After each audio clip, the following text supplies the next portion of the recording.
Welcome students. This is the fourth session of chapter third of economics. In first session we have already discussed about the importance of Indian agriculture. Indian agriculture का importance क्या है हमारे Indian economy में. We have already discussed that agriculture is the main occupation of Indian farmers.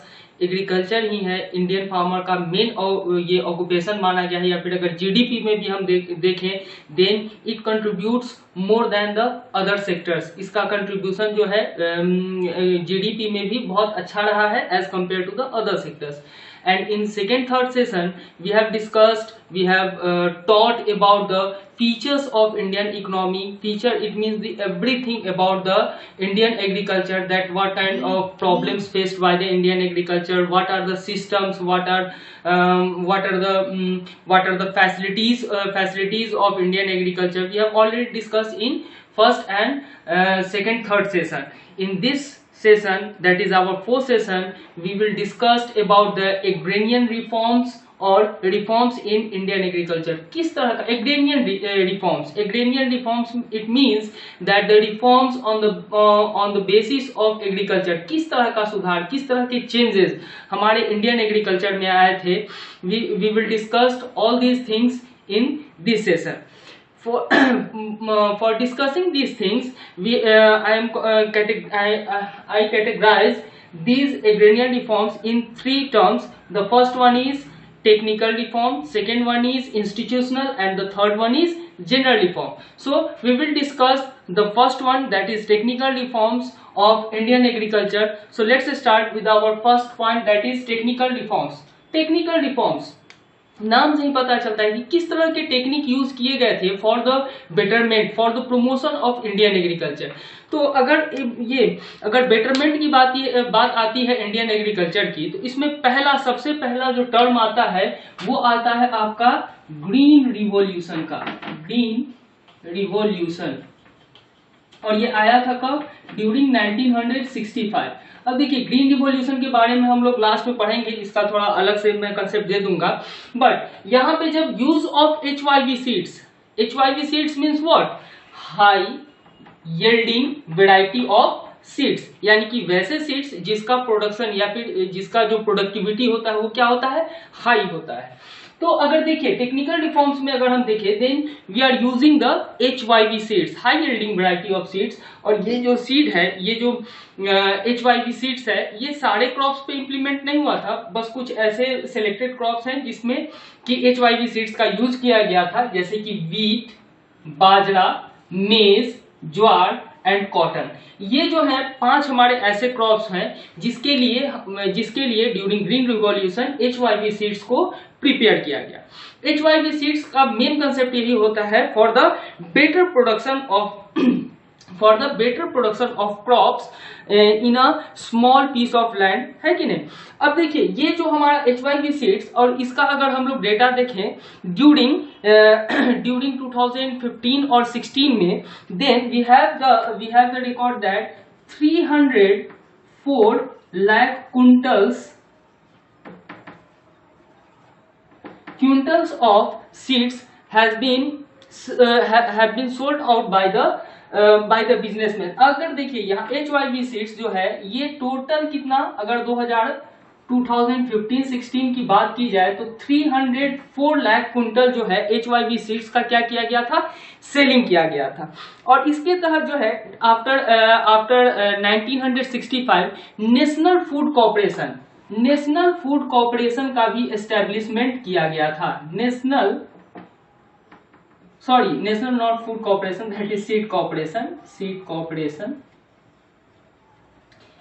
Corporation का भी establishment किया गया था, जिसके तहत अभी भी अगर देखा जाए then we have national seed corporation का कंसेप्ट यही होता है कि अगर किसी भी तरह का सीड्स है उसका सेलिंग या फिर उसका स्टॉक किस तरह से मेंटेन करना है और किस तरह से फ्लो ऑफ सीड करना है, ये सारा कुछ रेगुलेट करती है कौन? National seed corporation. Okay, then use of HYV seeds, जैसे ही हमने HYV सीड्स का यूज किया हमारी प्रोडक्टिविटी क्या हो गई? हाई हो गई. Then these are the reforms of Indian agriculture. ये ऐसे ऐसे सुधार किए गए, ऐसे ऐसे चेंजेस लाए गए जिससे कि हमारा इंडियन एग्रीकल्चर और भी डेवलप होता गया। The second one is use of chemical fertilizers. We all know about the fertilizers. Fertilizer क्यों यूज किया जाता है? फॉर द अगर मान लीजिए फर्टिलाइजर का यूज क्या होता है? प्रोडक्टिविटी को हाई करने के लिए। अगर HYV सीड्स का अगर मान लीजिए अगर हम लोग यूज करते हैं HYV सीड्स का, then we have to also use the chemical fertilizers for the better production, isn't it? और यही अगर फर्टिलाइजर की बात करें, अगर यही डेटा अगर 2015 और 16 का डेटा अगर हम लोग लें, then 268 quintals of fertilizer had been sold out।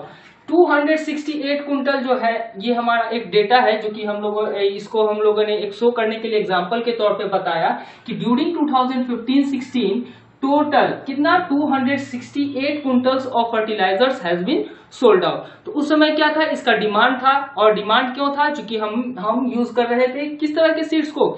HYV seeds को।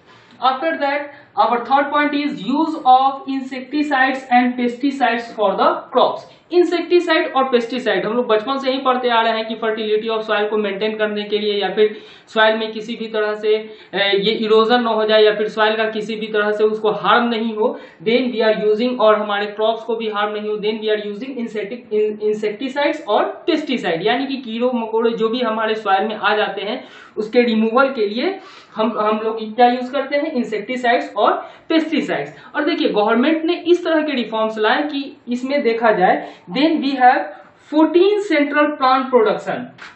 सेंट्रल गवर्नमेंट ने 14 सेंट्रल प्लांट प्रोडक्शन का एस्टेब्लिशमेंट किया, जो कि हमारा इंसेक्टिसाइड और पेस्टिसाइड ये दोनों के अवेलेबिलिटी को ये क्या करती है? मेंटेन करती है। Our fourth point is scientific farm management practices। अब देखिए जहां पे ये बात आया कि साइंटिफिक फार्म मैनेजमेंट प्रैक्टिसेस, अब जहां पे वैज्ञानिक पद्धति की बात आए तो वैज्ञानिक पद्धति में क्या होता है? जब तक हम किसी भी चीज को अच्छे तरीके से एनालाइज नहीं करते हैं, जब तक कि हम लोग उसके बारे में रिसर्च सही से नहीं करते हैं, तब तक हम लोग उस काम को परफेक्ट नहीं मानते। तो इसमें क्या आता है? साइंटिफिक फार्म मैनेजमेंट प्रैक्टिसेस में the first thing is selection of seed. यहाँ पे आपको क्या करना होगा? सीड को चुनना होगा। आपको सीड को चुनना होगा कि कौन सा सीड हमारे क्रॉप के लिए, हमारे एरिया, सॉरी क्रॉप नहीं, हमारे लैंड के लिए बेटर है, उसका सीड का आपको क्या करना होगा? सिलेक्शन करना होगा।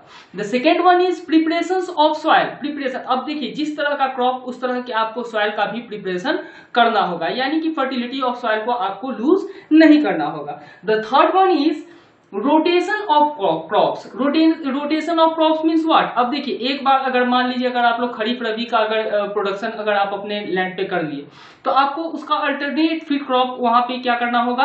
आपको रोटेट करना होगा, रोटेशन ऑफ क्रॉप्स करना होगा, जिससे कि हमारे सॉइल का फर्टिलिटी खत्म ना हो। So rotation of crops is also compulsory for the scientific reason.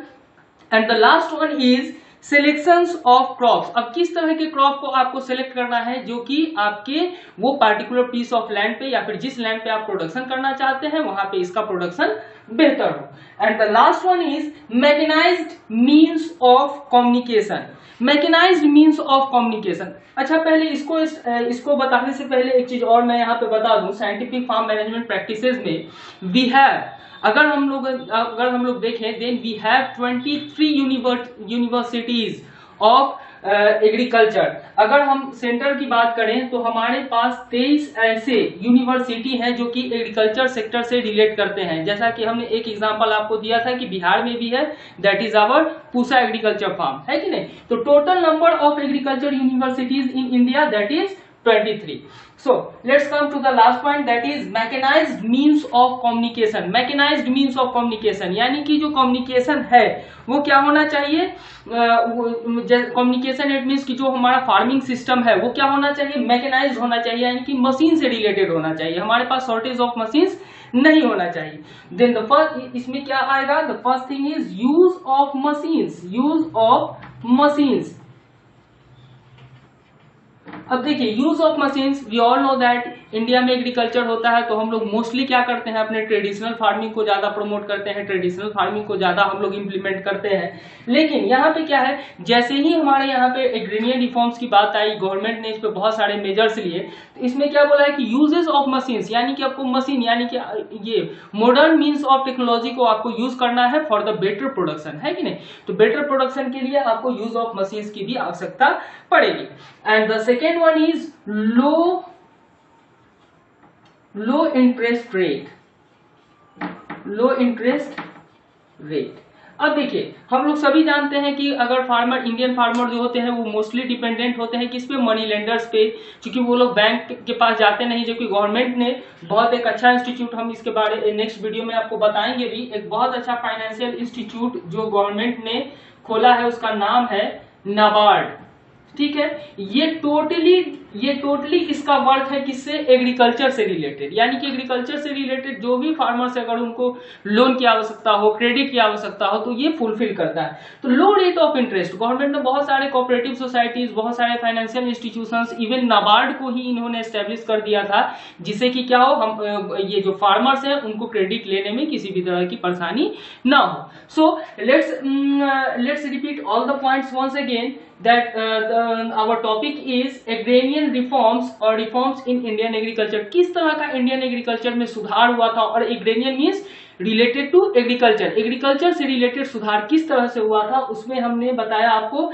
That we have three things. The first one is technical reforms, second one is institutional, and the third one is general. So we will discuss technical reforms in this session. Technical reforms में हमने क्या देखा कि uses of HYV seeds, HYV seed का use किया जाता है इसमें for the better production. The second one is use of chemical fertilizers. So ये फर्टिलाइजर्स का भी हम लोग इसलिए यूज करते हैं जिससे कि हमारा प्रोडक्शन किसी भी तरह से बाधित ना हो। The third one is insecticide, use of insecticide and pesticide. Pesticide और इंसेक्टिसाइड को भी हम लोग यूज करते हैं कब, जब हम लोग HYV सीड्स का यूज करें, नहीं तो पहले अगर ट्रेडिशनल अगर फार्मिंग में देखा जाए then we are not using insecticide, pesticide और fertilisers. Our fourth point is scientific management. Scientific management में क्या है कि आपका सिलेक्शन ऑफ क्रॉप से लेकर के प्रोडक्शन ऑफ क्रॉप तक की जो भी प्रक्रिया होती है, we have to follow all these things. And the last one is mechanized means of communication, यानी कि अब जो भी हमारा कम्युनिकेशन है, या फिर हम फार्मिंग कर रहे हैं, या फिर अगर हम उससे रिलेटेड ट्रांसपोर्टेशन कर रहे हैं, then we must use the modern means of technology, that is machine. And the last one is that is low rate of interest, यानी कि फार्मर्स को लो रेट ऑफ इंटरेस्ट पे इनको क्या मिलना चाहिए, क्रेडिट मिलना चाहिए, जिससे कि अपने प्रोडक्शन को और भी बूस्ट अप कर सके। So till now stay home, stay safe, we will met in next session. Thanks.